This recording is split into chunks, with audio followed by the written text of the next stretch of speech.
Olá, alunos do Universo do Mecânico, bem-vindos a mais uma aula técnica aqui no seu Mac. Mais um encontro técnico, mais uma noite com bastante informação para você, nosso aluno, sempre trazendo aí todas as novidades, os detalhes, as dicas sobre, nas aulas de quarta-feira, o Gol G6, um carro bem atual, bem moderno ainda, né, em linha, com um sistema bem interessante realmente, tá? Deixa eu dar um alô ao pessoal já linkado, né? O Antônio Mendes Dutra já tá dando um alô aqui, já tá, como é que tá? Conciliando o horário das aulas com a hora de buscar os netos no colégio. Vamos lá, vai tentando conciliar na aula ao vivo, se não der, vai para aula gravada e não pare. O importante é não parar de estudar, tá? Anísio Halber também linkado, Genivaldo, Juliano Freitas, Márcio Israel, Marcos Gutierrez, Rony Godoy, lá de Timóteo, Minas Gerais, o Diegão,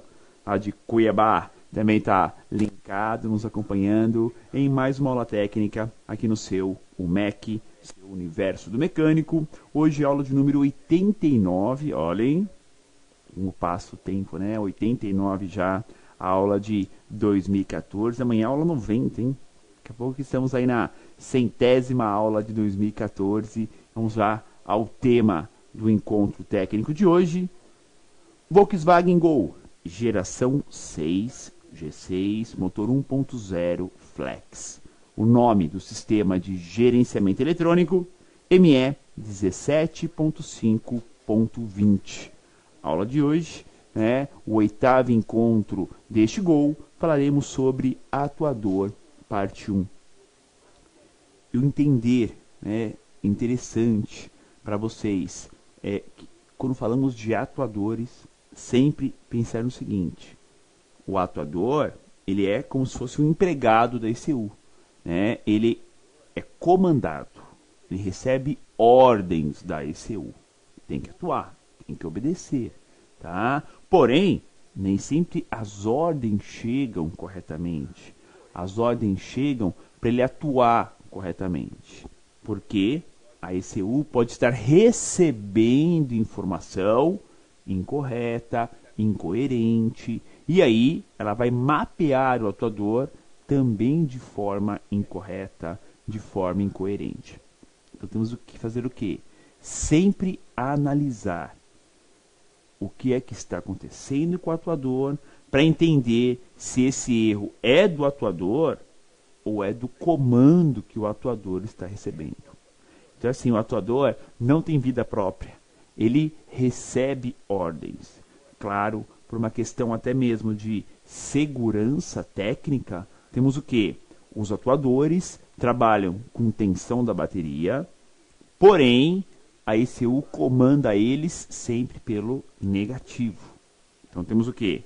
Um comando bateria, mais o comando em si, né? A alimentação em si para o controle, tá, da função desse atuador é feito pela ECU, porém sempre pelo pulso negativo, pelo comando negativo, para não cometer nenhum tipo de erro ou falha grave a ponto de danificar algum componente. Por quê? Se a ECU comandasse o positivo e esse positivo entrasse em curto dentro do atuador, ia acontecer o quê? Ó, ela manda positivo, entrou em curto, queima o módulo. Não tem opção. Então é direto. Com o atuador, se ele fosse alimentado com positivo e entrou em curto, queima o módulo. Não tem opção. Já no negativo é mais difícil, né? É mais difícil. O curto a ponto de aterrar, né, de entrar em curto e queimar o módulo pelo negativo. Já é um pouco mais difícil. Também pode acontecer, mas já é mais difícil. Por quê? Pode queimar um fusível antes, derreter um fio antes, porque ele é o positivo. Então, você acaba tendo esse risco menor. Por isso que esse ECU sempre controla no negativo, tá? Para correr menos riscos, tá? Quando falamos de atuador, temos aí vários componentes para abordar. Vamos ver qual que eu escolhi para esta aula de hoje. Primeiro, comentar a aula passada, falei sobre sensor de posição do pedal do acelerador, posição da borboleta, o VSS, o velocidade, e os interruptores que constam nesse modelo, né? Destaque para o sensor do freio, né? Que não é mais interruptor do pedal, é o sensor lá no cilindro mestre de freio. Aula de hoje, veremos, olha que assunto legal, bem diferente nesse motor. Então, atuadores parte 1, aula 8 do Gol G6, veremos bobinas de ignição e o sistema de partida a frio. Então veremos algo que é diferente nessa motorização Volkswagen, né? Nesse motor Tech, que é a utilização de 4 monobobinas. Uma ignição bem individual, bem legal, bem interessante, para poder se trabalhar no circuito deste modelo. E claro, também um sistema de injeção de gasolina para a fase fria, que nesse caso usa um quinto injetor, né?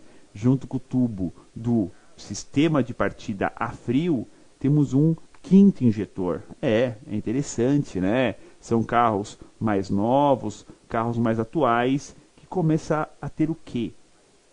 Injeção um pouquinho mais moderna e um controle até da partida a frio mais moderna. Não é mais uma solenoide, temos uma bombinha e um bico injetor. É um eletroinjetor para este controle, ou solenoide nos modelos mais antigos, né? É bem variável isso no nosso mercado, é bem rico isso no nosso mercado, e teremos o que? Cada vez mais o que? A utilização de tecnologias novas, modernas, atuais, para todo este tipo de controle. Então, dependendo do modelo desse Gol G6, teremos a bombinha e a solenoide, ou a bombinha e um injetor. Então, temos uma variação aí de acordo com o modelo aplicado. Belezinha? Telinha de introdução para vocês. O controle individual no sistema de ignição é um dos grandes destaques deste motor Tech. E ainda veremos o sistema de partida a frio com gasolina. Então, claro, vamos ao Gol G6 1.0 Flex. Boa aula a todos vocês que estão aqui nos acompanhando. O veículo, Golzinho G6 já na tela de vocês. E vamos, claro, já diretamente à nossa diagramação. Temos o lado direito da tela, né? Temos os sensores, a ECU e os atuadores. Lado direito da tela, ar-condicionado, eletroinjetores, corpo eletrônico, ignição, falaremos hoje, canister eletroventilador, bomba elétrica de combustível e o sistema de partida frio, que já abordamos hoje também. Então temos o que? Vários atuadores para estudarmos desse sistema ME 17.5.20. Telinha de detalhes, então. Existe um controle individual no mapeamento do sistema de injeção de combustível, né? Através dos 4 bicos injetores. Temos também essa tecnologia no controle do ponto, no controle do avanço, no controle do atraso, cilindro por cilindro. Porque temos neste modelo monobobina. Então, é uma pequena bobina, cilindro por cilindro. São 4 peças, uma por cilindro. Então, o mapeamento passa a ser o quê? Mais sequencial ainda, mais individual ainda. Não tem o detalhe da centelha perdida. O sistema de centelha perdida também pode trabalhar, né, com ignição individual. Já falei várias vezes isso para vocês, tá? Só que sempre tem uma centelha perdida. Aqui, não. Temos monobobinas. Cada cilindro tem o seu controle individual. Não é mais um controle para 2 cilindros, para os cilindros gêmeos, né? Um controle para 1 e 4, um controle para 2 e 3. 1 e 4, 2 e 3, 1 e 4, 2 e 3. E aí segue a ordem, né? 1, 3, 4, 2. Não importa. Está centelhando no 1 e no 4. no 2 e no 3, é só seguir a ordem. 1, 3, 4, 2. Aqui não. Nesse sistema não tem mais 1 e 4, 2 e 3. Ele é na sequência. 1, 3, 4, 2. As bobinas são individuais. Não tem mais o esquema de centelha perdida. Não, negativo. Tem controle individual. Ou seja, temos 4 bobinas e 4 fios que a ECU envia o sinal, o pulso negativo, para cada uma delas. Ok? Telinha de localização. Vejam aí o Gol G6 na telinha de vocês. E dá para ver de cara, né? Abriu o capô, você já enxerga ali as monobobinas. De cara, você já enxerga. Porque está bem visível, né? São componentes que estão bem ali, bem em cima, bem na parte superior desse motor TEC. Localização, muito fácil, né? A desmontagem, a montagem e ainda também o que? Muito fácil os testes por substituição, já que podemos mudar as monobobinas de lugar para efeito de testes e simulações. Então o que? Temos as 4 ali em cima. Podemos fazer o que? Tirar, inverter. Lógico, os chicotes não dá para inverter. Os chicotes estão nas posições ali única, né? Não dá para inverter o chicote. Mas a monobobina, essa sim, é possível tirar, inverter. Poxa, desconectar para ver se o carro falha. Dá. Isso pode ser feito. Você pode fazer isso. Ou seja, em termos práticos, dia a dia, para nós, é muito mais fácil esse sistema. Muito mais fácil. Bom, vocês já tinham isso, né, em algumas linhas, né, Volkswagen mais novas, né, como o Jetta, por exemplo, a linha co-irmã da Volkswagen, né, a Audi também. Tem um cilindro falhando, você vai lá, desconecta o chicote, bobina por bobina. Aquele que não tiver a queda, sabe que é aquele que está falhando. Mesmo assim, eu posso inverter a bobina de lugar? Posso. Poxa, o terceiro cilindro está falhando. Beleza. Desconectei a bobina, não muda. O que eu posso fazer? Inverter. Posso inverter. Inverto o terceiro com o quarto. Ah, a falhação passou para o quarto agora. Então, o defeito é a monobobina. Ah, o defeito continua no terceiro cilindro, mesmo invertendo a bobina. Então, é outro defeito. Vela, bico, motor, chicote da bobina. Não é a bobina. Então, para nós, na prática, esse efeito de monobobinas se tornou uma facilidade. Tá? Realmente.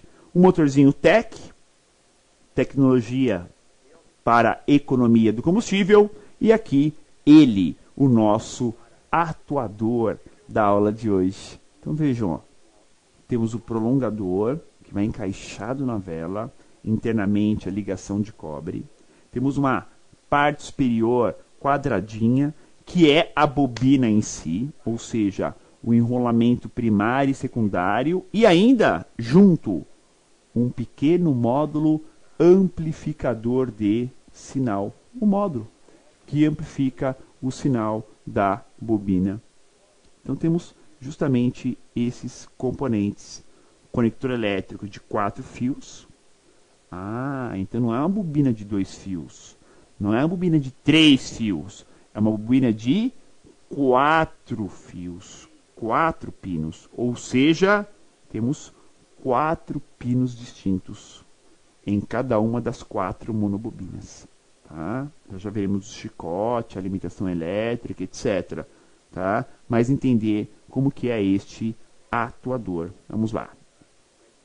Um sistema do tipo monobobina sendo aplicado nessa geração de motor e gerenciamento eletrônico. Com as monobobinas, temos um controle ainda mais individual na importante alta tensão requerida pelas velas. Tá? O que nós precisamos? Sempre entender que não é a bobina que manda a centelha que ela quer. Não é. Isso para qualquer sistema de ignição. É a tensão requerida pelas velas. ou seja, o quanto que é necessário de centelha para pular a centelha, a alta tensão entre o eletrodo lateral e o central, né? Ou entre o central e o lateral da vela. Nesse caso, como é monobobina, o sentido é único, do eletrodo central para o eletrodo lateral. Então, se a distância for pequena, uma tensão ali de 4.000 volts é suficiente. Se é um motor com baixa compressão, também é baixo o valor que precisa. Agora, uma distância de gap, distância das velas maior, e um motor com uma alta taxa, vai precisar do quê? De uma tensão requerida bem mais alta. Ou seja, precisaremos de uma alta tensão, algo aí em torno de 8, 9, 10.000 volts de alta tensão. Tudo bem, as monobobinas aguentam até 20.000 cada uma delas. 10.000 está ali na média, está tranquila, né, para que ela emita essa alta tensão. O importante é vocês entenderem que a alta tensão é requerida pela vela. Quer um exemplo? Vela encharcada. Ah, encharcou a vela porque o bico estava aberto, ou o motor está queimando óleo. Vela encharcada, ou de combustível de óleo. Ela não queima, né? Porque a centelha não consegue pular entre o eletrodo central e lateral. Não é que ela não consegue pular. A centelha é esperta. Ela vai para o local mais fácil. Então, se dá para ela escapar diretamente entre o eletrodo central, ali encharcado de óleo, para o isolador, ela escapa. E aí não tem a centelha. Concorda que é mais fácil ela escapar, caso tenha óleo, né, ou combustível, do que ela pular? Pois bem, a alta tensão requerida pela vela nessa ocasião cai aí para 3, 4.000 volts. Ah, então se eu estiver medindo a alta tensão da bobina e ver que está muito baixa e o motor está falhando, é porque ali tem uma fuga de corrente. É mais fácil escapar, né, a centelha do que pular, concorda? Vai dar um pulo a centelha. Poxa, vou precisar de uma alta tensão requerida pela vela. Então, se a vela tem óleo ou excesso de combustível, a centelha escapa. Ela vaza, né? Diz que ela vaza para o negativo. Obviamente, a alta tensão vai ser bem menor do que o normal, tá? Então, compreendam esse tipo de raciocínio, porque é muito importante, ok? Funcionamento dela. Tá aí, ó, na caixinha original, né? A monobobina aplicada nesses veículos com motor TEC, né? Monobobina. Como que ela funciona? Vamos lá. Funcionamento. Cada monobobina já é também um módulo amplificador de sinal. Ou seja, esta função não é mais exercida, não é mais executada pela ECU, mas dentro da tampa superior da monobobina, provocando menos aquecimento e menos riscos na ECU. Então é assim, pessoal, a gente chama isso de módulo amplificador de sinal. Como assim? Dentro da bobina, em cima dela, tem um módulozinho que recebe positivo, negativo, negativo e o pulso do módulo. Mas o pulso que o módulo manda para a alta tensão requerida, né, é baixinho. Até mesmo com a canetinha de polaridade, você vê muito fraquinho ele piscando. Porque temos um módulo que vai amplificar esse sinal lá junto da monobobina. Com isso, eu deixo a unidade de controle do motor menorzinha. Podem ver o tamanho do módulo desses carros, super pequeno. Eu deixo ela menor, porque o chaveamento da bobina é parrudo. Uma peça grande. Temos o que então? Uma peça, uma ECU, que não precisa desse chaveamento grande, porque tem um módulo amplificador lá na monobobina. Outra, eu tiro riscos de queima dentro da ECU. Eu tiro riscos com um menor aquecimento na ECU. Então isso facilita bastante, né, o funcionamento do ECU e, claro, menos riscos. Em contrapartida, pode queimar mais a monobobina. Claro, né? Temos um módulo dentro dela, quer dizer, além dela ser monobobina, ser um prolongador para ligar na vela, ter um módulo dentro, eu aumento o risco da monobobina queimar. Mas claro, né?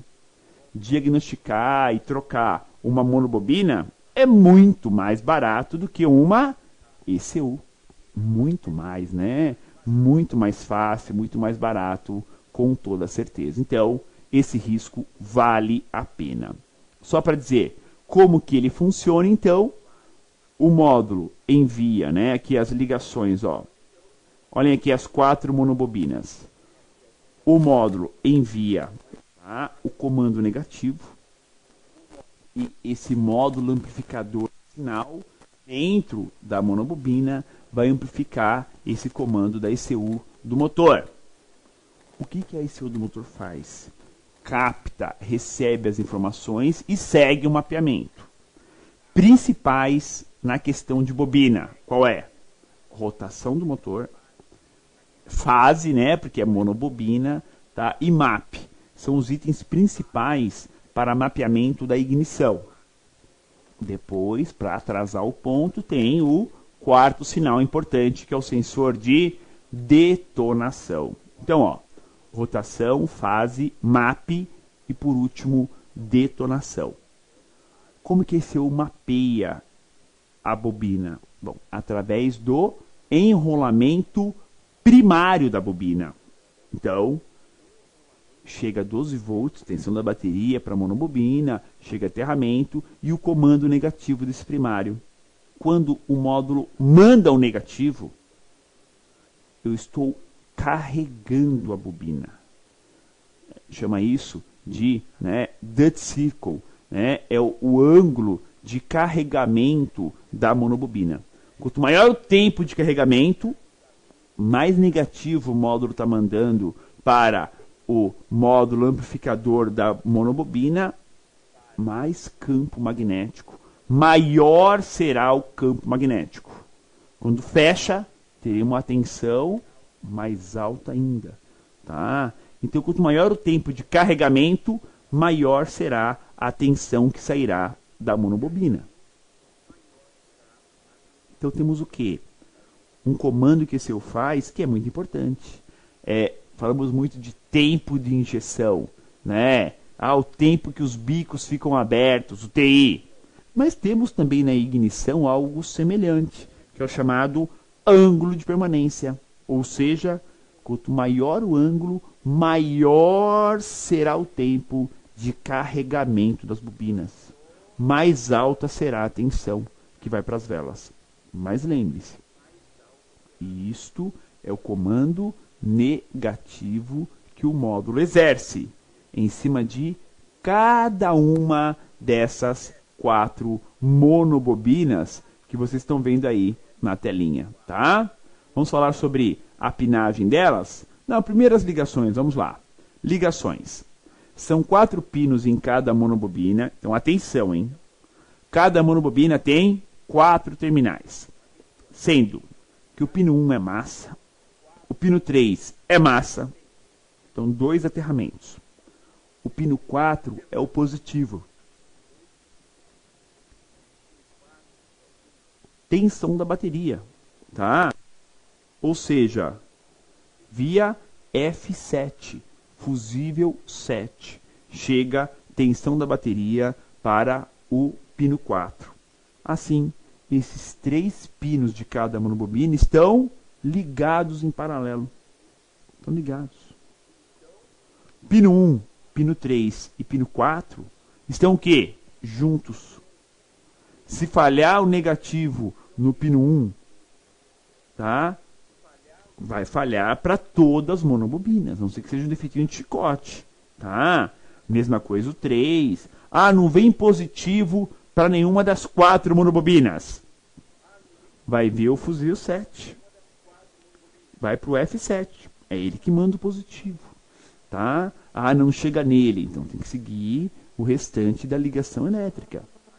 Então esses 3 pinos são pinos em comum.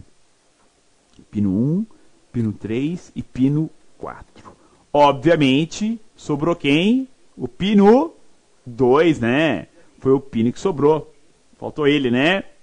A diferença fica por conta do pino 2 de comando, que ele é o individual. É ele que faz, né, o comando individual de cada uma das 4 monobobinas. Então, a bobina 1, o pino 2 está ligado ao A21 do módulo, bobina 2 ao A22, bobina 3 ao A33, bobina 4 ao A23. Nós temos o quê? As ligações de cada terminal 2 das monobobinas aí na ECU, na unidade de gerenciamento do motor do carro. Então temos o quê? Um controle individual, monobobina por monobobina, tá? Então temos um controle totalmente individual, com uma excelente performance a nível de queima, poder de queima, e para nós na prática, pessoal, é muito fácil a manutenção. Fácil demais. É um ganho assim muito grande de tempo, quando você pode pegar peças e inverter no próprio carro para descobrir onde está o problema, onde está a falha, tá? Mesmo assim, nas monobobinas, né? Olha ali o conector de 4 fios, né? 4 terminais. Mesmo assim, temos alguns testes que podemos fazer, como o enrolamento primário da monobobina. O secundário não dá, tá? Mas o primário eu consigo, porque dá para medir entre 2 pinos a resistência elétrica. Vamos lá. Valores. O único teste de resistência que podemos executar nos enrolamentos das monobobinas é a medição entre os pinos 2 e 3, que deve ter aí, né, deve apresentar cerca de 380 ohms de resistência elétrica. Pino 2, pino 3, multímetro, resistência 380 em média, a resistência das monobobinas. Então, é um teste legal, simples, que dá para ser feito aí, né, no dia a dia, para saber se o primário está ou não queimado. Bom, é o primário. Não é um teste muito conclusivo, porque posso ter problema no secundário, problema no prolongador, problema no módulo amplificador de sinal também, né? Ele pode estar apresentando problemas também, ok? E aqui ela, né? Olhem como a ECU é pequena nesse carro, pessoal. Muito pequena. Olhem os 2 conectores. Praticamente os conectores do chicote são maiores que o módulo. Ó. Sobra chicote, né? E falta módulo. Porque o amplificador de sinal das bobinas estão nas bobinas. Não estão mais aqui dentro da ECU. Ok? Painel de instrumentos do Gol G6. E claro, vamos usar mais uma dica. O maior problema que ocasiona o aquecimento e uma maior tensão requerida para as bobinas são desgaste das velas de ignição ou até mesmo, né, curto ocasionado por óleo ou excesso de combustível. Então, nos curtos podemos ter problemas de queima da bobina. É o mais comum fato que apresenta esse tipo de problema. Belezinha? Vamos ao intervalo de aula, espaço do nosso patrocinador, e volto na sequência falando mais sobre ignição aqui no seu Mac.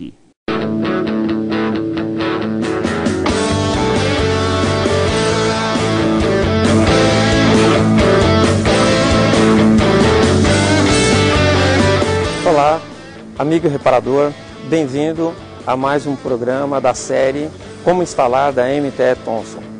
Meu nome é Rogério Costa e eu vou passar para vocês todas as informações para a correta instalação dos nossos produtos. Antes de começar o seu trabalho, verifique se você tem as ferramentas corretas e os utensílios para facilitar o seu trabalho. Lembrando que o uso de equipamento individual de proteção é recomendável também. Quanto ao descarte de materiais líquidos, fique atento à correta destinação de cada um deles. Desconecte o sensor lambda apertando a trava superior do conector. Para remover o sensor, segure a fiação de forma a não torcer estes fios. Com a chave de 22 mm, desenrosqueie no sentido anti-horário do sensor.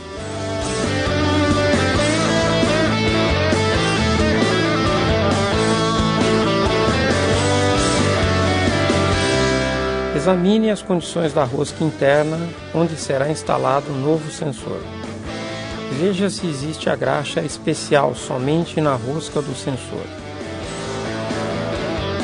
Instale o sensor tomando cuidado com a fiação para não ficar torcida.